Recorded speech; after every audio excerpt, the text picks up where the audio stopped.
Okay. So sorry for you guys in period five.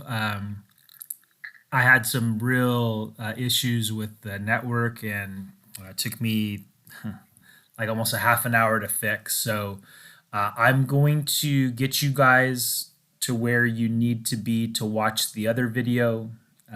So we're going to talk about this example and then briefly start the next one as well. And then the following video will pick up from the next example. So this is where I got through in period two. Okay, so we said that or I don't know how much of this you guys actually got, but the integral in red is going to be what calculates all of this area here.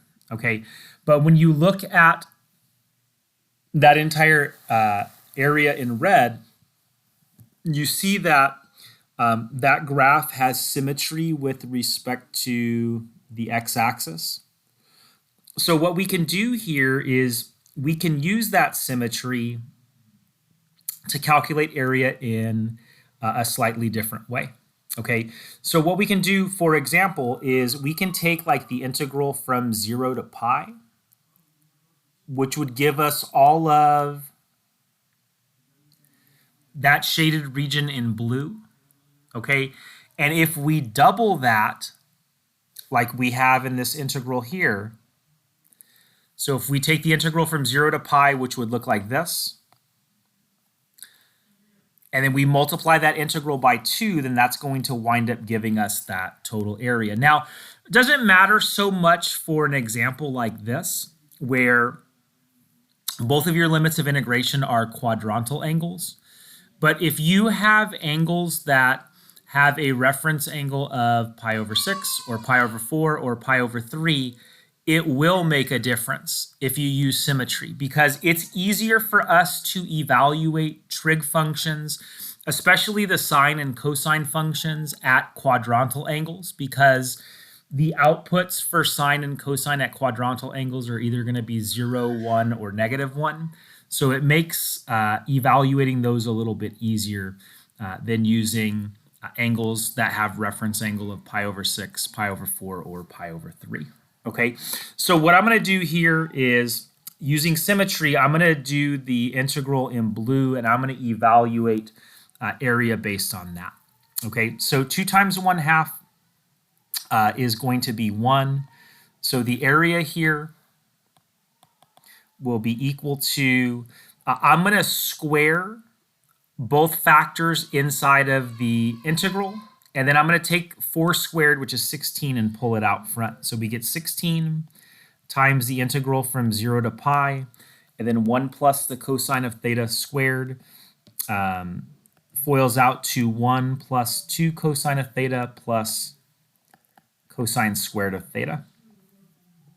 Again, we can't evaluate the integral for cosine squared. So we're going to use the power reducing formula for that. So cosine squared, we know, is going to be 1/2 times 1 plus the cosine of 2 theta.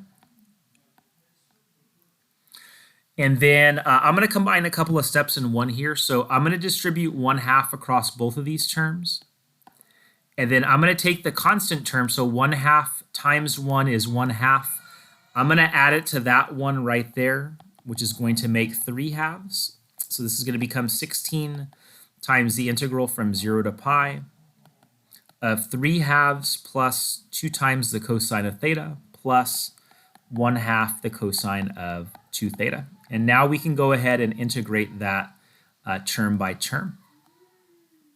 Okay, so area here is going to be 16 times the integral of 3 halves will be 3 halves theta, plus the integral of 2 cosine of theta will be 2 times the sine of theta, plus 1/2 the cosine of 2 theta. Whenever I integrate that, that's going to become 1/4 the sine of 2 theta. And then we're going to evaluate that at pi and at 0.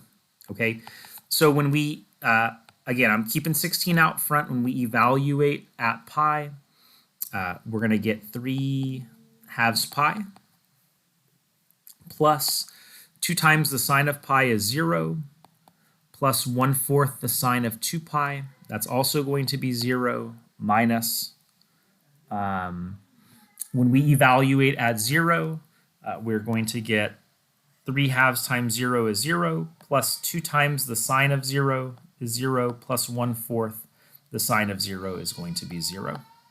So this becomes 16 times 3 pi over 2, which is going to make that area there equal to 24 pi. Okay, so again, if you have the opportunity to use symmetry, it's a really good idea to use. Again, it's not going to matter so much with this problem, but it will matter in some of the other questions that we look at later on. Okay, so for this example, I want you guys to get started on this example. So we'll talk about it together, and then I want you to work through this example before you guys watch the next YouTube video.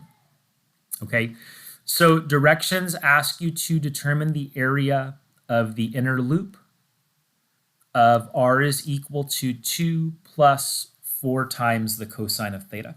Okay, so you're going to input that equation into your calculator.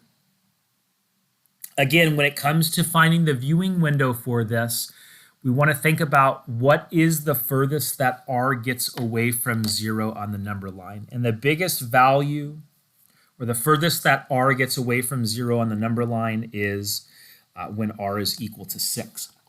So what you guys are going to do for your viewing window is you're going to want to go 6 units to the left, 6 units to the right, 6 units up, and 6 units down. And then use that to sketch the curve. Okay, so when you do that, your graph is going to look something like this.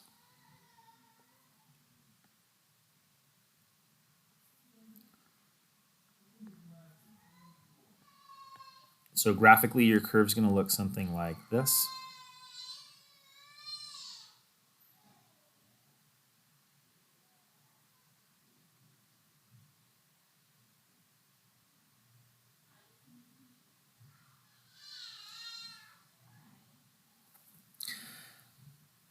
So your graph is going to look like so, and then what you're trying to calculate is the area of that inner loop.